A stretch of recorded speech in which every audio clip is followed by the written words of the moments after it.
சென்னை சைதாப்பேட்டையில் உள்ள அன்னை வேளாங்கண்ணி கல்வி நிறுவனத்தில் கோலாகலமாக பொங்கல் கொண்டாட்டம் நடைபெற்றது.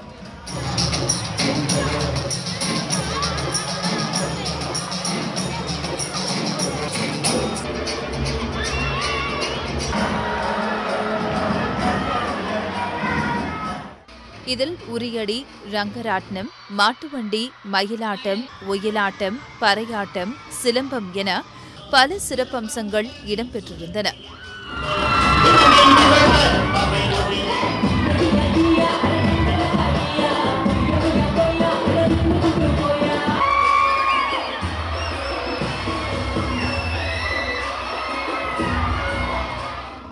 திருவிழா பாணியில் செய்யப்பட்டிருந்த அலங்காரங்களால் கல்வி நிலைய வளாகத்தில் நுழைந்தவுடன் கிராமத்தில் நுழைந்தது போன்ற உணர்வை ஏற்படுத்தியது.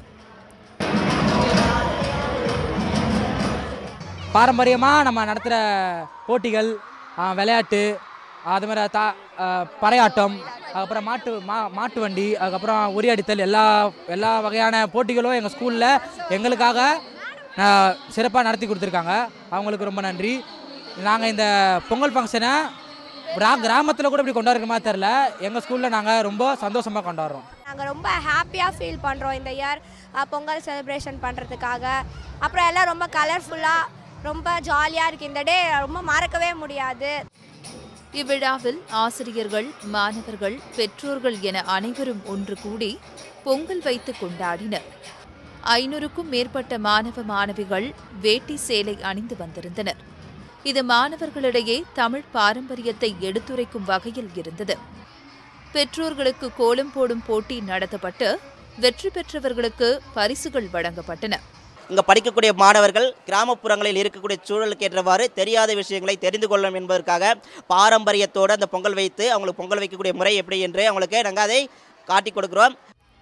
ஒரு பக்கம் மாணவர்கள் ராட்டினத்தில் சுற்றி கொண்டிருக்க, மறுபக்கம் மாணவர்கள் மாட்டு வண்டியில் வளாகத்தை சுற்றி கொண்டிருந்தனர். இதேபோல் ஆட்டம் பாட்டம் என வளாகம் முழுவதும் கொண்டாட்ட கோலம் கொண்டிருந்தது. மேலும் அங்கு நடைபெற்ற உணவு திருவிழாவில் தமிழ்நாடு பாரம்பரிய உணவான கூழ், கொழுக்கட்டை, திணை போன்றவை இடம்பெற்றிருந்தன.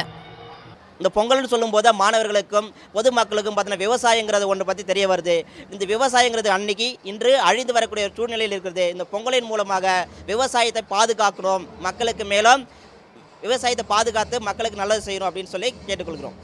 நம் கலாச்சாரத்தை மாணவர்களுக்கு கற்பிக்கவே இதுபோன்ற பாரம்பரிய நிகழ்ச்சிகளை நடத்துவதாக ஆசிரியர்கள் குறிப்பிட்டனர்.